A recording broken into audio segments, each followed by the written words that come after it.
She thought money could buy altitude, but some heights are earned, not purchased. A powerful executive in first class saw a young black woman waiting quietly at the gate and decided she didn't belong. Within minutes, she was shouting for security, demanding the imposter be removed before takeoff. Cameras rolled. Passengers whispered. And as the uniformed officers arrived, the woman she'd tried to humiliate didn't argue. She simply walked past them, straight to the cockpit door. The keypad clicked, the cabin gasped, and the truth about who really commanded that flight shattered every illusion of privilege. The Global Connect terminal shimmered under soft gold light, a sanctuary for the powerful. Conversations floated like silk threads, quiet, privileged, controlled. But when a young black woman entered, the air changed. Her calm, measured presence didn't fit the silent script of entitlement. And for one woman in particular, that was unacceptable. Eleanor Grant had spent 3 decades building a world where authority bent to her voice. CEO of a global firm, she thrived on hierarchy, and hierarchy, she believed, had a color. When her sharp eyes caught the young woman sitting alone with quiet confidence, she made a decision to remind her who really belonged here. It began with the smallest cut, a complaint about non-existent noise. "Could you turn that down?" Eleanor said loudly, as if speaking to a child. The woman, Ava Cole, nodded politely and muted the faint rhythm coming from her earbuds. "Thank you," Eleanor added, each syllable coated in condescension. She wasn't seeking silence. She was seeking submission. When boarding was called for flight GC972 to London, Eleanor positioned herself at the front of the line, flashing her platinum card like a royal decree.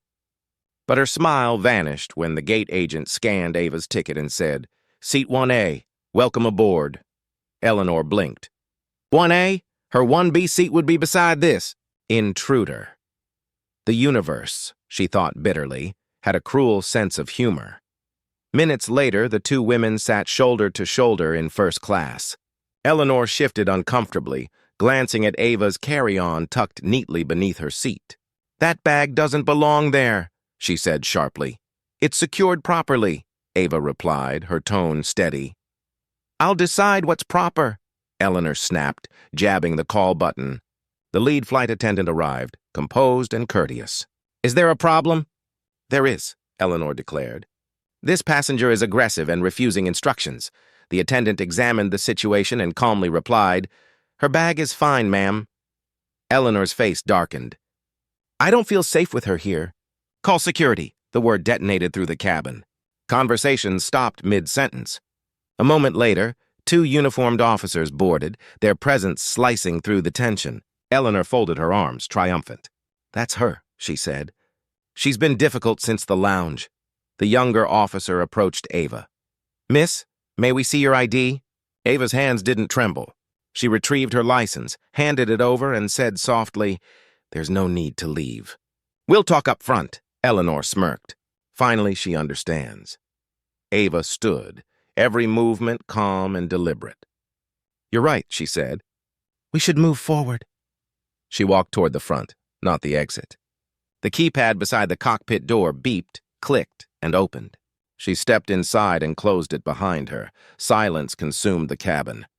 Eleanor's smirk vanished. What is she doing?" she whispered. The flight attendant's eyes held a spark of restrained satisfaction. "Wait," she murmured. Moments later, the speakers chimed. A man's smooth voice echoed overhead. "Good evening, ladies and gentlemen. Welcome aboard Global Connect Flight 972 to London. I'm First Officer Daniel Reeves, and flying you tonight." He paused. "Is our commanding captain." The next voice turned the cabin to stone. Calm, steady, undeniably familiar. "This is Captain Ava Cole. Thank you for joining us. Please direct your attention to the safety demonstration as we prepare for departure." The air itself seemed to stop moving. Every head turned toward Eleanor Grant, now pale, rigid, trembling. Her jaw slackened. The woman she had tried to disgrace now sat at the controls of the aircraft carrying her across the Atlantic.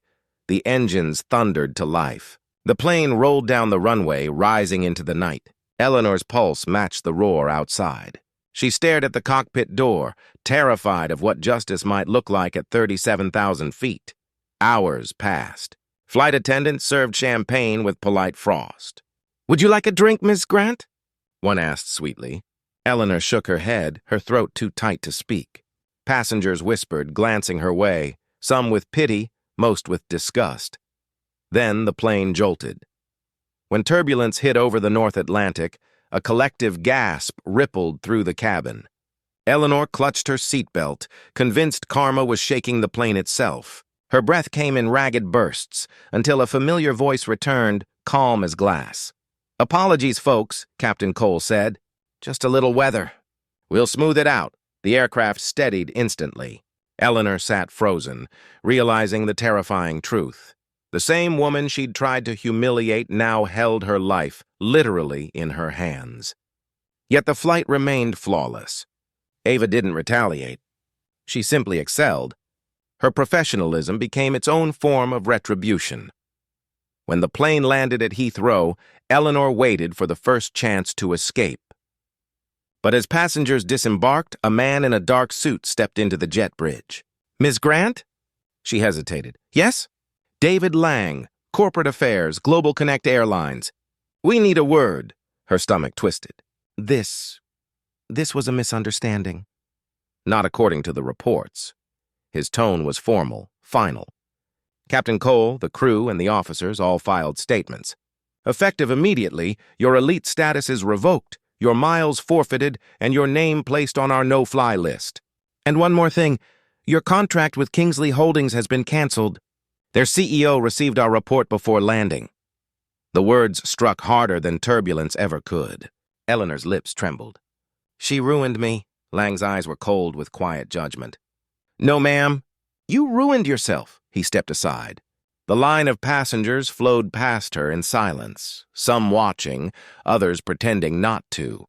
Eleanor stood frozen, stripped of the illusion that had protected her arrogance for years. Beyond the glass wall, another Global Connect jet lifted into the dawn, its engines roaring like justice itself. Inside that cockpit, Captain Ava Cole guided it into the light, steady, focused, untouchable, because real power doesn't humiliate. It doesn't scream. It simply ascends until everyone forced to look up finally understands who truly belonged there all along.